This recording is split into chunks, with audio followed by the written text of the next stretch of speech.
What's going on? Welcome back to Fanatic Journey. So today we're going to talk to you about Faraday Future. Give you a quick overview of some of the current data points, break it down on what's really been coming out and where I see things going from here. Before we get into any of that, make sure to hit that thumbs up, and with that, let's get right to it. So Faraday did go up slightly on Friday, 0.45%, 221 the low, 232 the high. Over the last 5 days, Faraday is down 5.08%. So it's kind of stuck between a rock and a hard place. It's not benefiting from any American data, nor is it really benefiting from any Chinese data. Chinese data came out very good last week. So you had unemployment, GDP, retail sales, industrial production, all very, very good. So you have, again, you kind of have it just stuck in limbo. And right now, there is the fear and greed index is under the extreme greed category. So people's appetite for risk is through the roof right now. But still, Faraday doesn't seem to be able to catch a break. Based on the secondary market, you're not seeing that much in transactions. Last transaction did occur on the 14th. Regrettably, it was a sell. That was for 143,000. On the 10th, you see some abnormal buying right here. So 167,000, then also 106,000.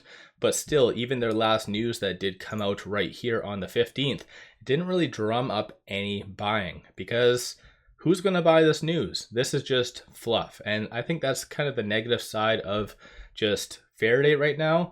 People are looking at Faraday and essentially seeing a lot of dilution because let's say behind the scenes they are ramping up, even though they haven't really announced that much in deliveries, because I believe that they did originally quote that would be one a month for the remainder part of 2024.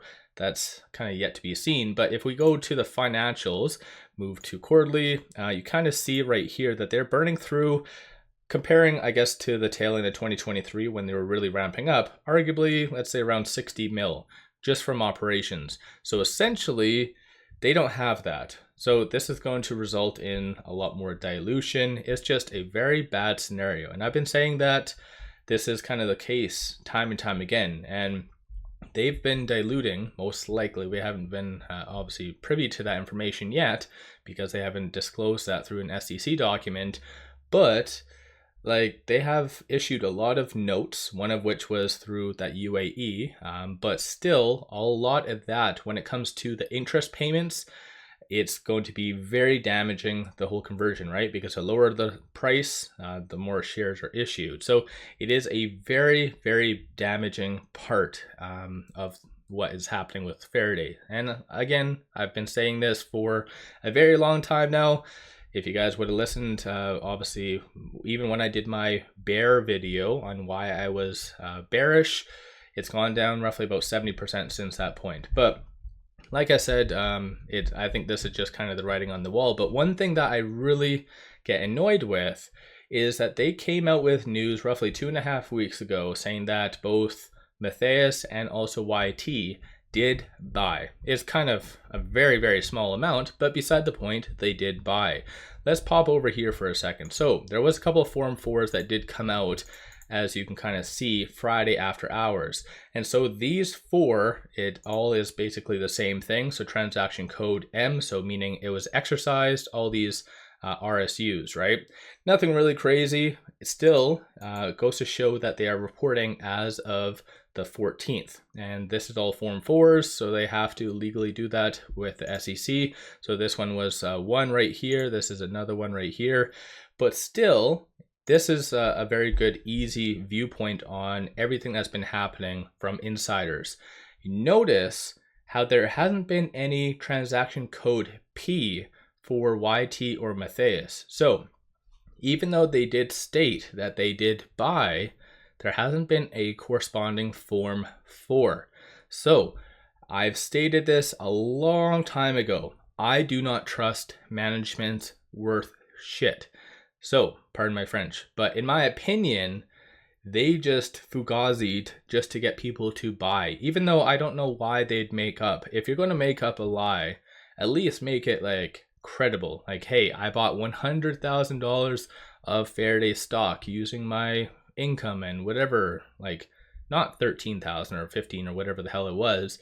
You make it big, especially if you're going to lie. Like there is no Form 4s whatsoever. So in reality, it's, again, I'm not here to ever tell you guys what to do, to buy, not to sell, to do anything. But if you, like I've stated, I think it comes down to trust. Do you trust management? But I think it's even more than that.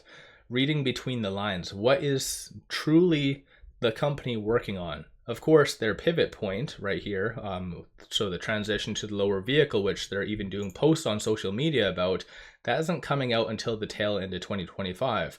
And they don't even have a functioning prototype yet. So most likely it is going to come out probably 2026, 2027. That's even if they're around at that stage. So I find everything that they're doing now is just more fluff, just to get people to buy and just to look for the future and hold on. So yeah, it's a very crappy scenario. Again, that's just my viewpoint. I really hope I am wrong about Faraday and they are going to be the next Tesla, but I think I've been kind of warning you guys enough, and so far it's been very much on point. But based on this, it does indicate 36.08% of the free float is being shorted, or 36.08. I don't know if I said that wrong or not, but works out to be 4.03 million shares. Cost to borrow average is 36.61. That is an annual rate.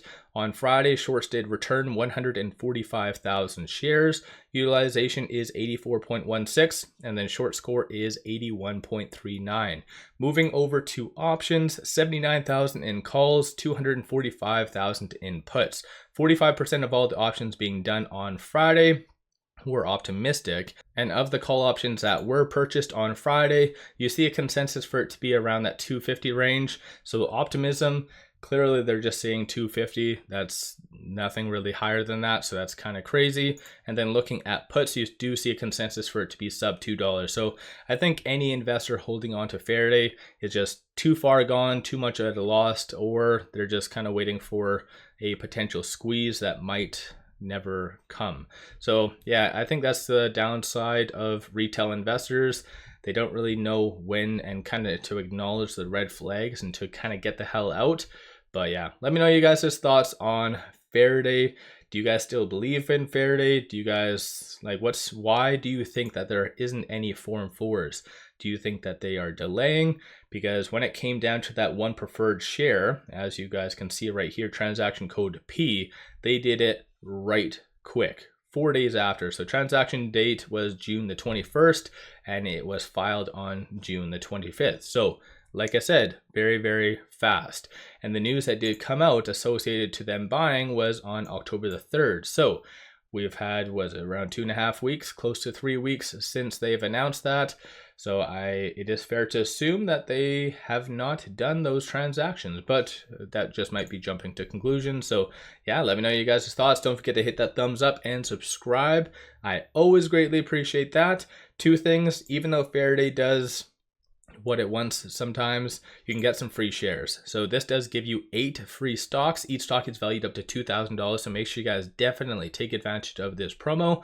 And as well, I did launch memberships. So if you like my channel and support it, definitely consider joining as a member. But with all that said, appreciate all of you guys watching.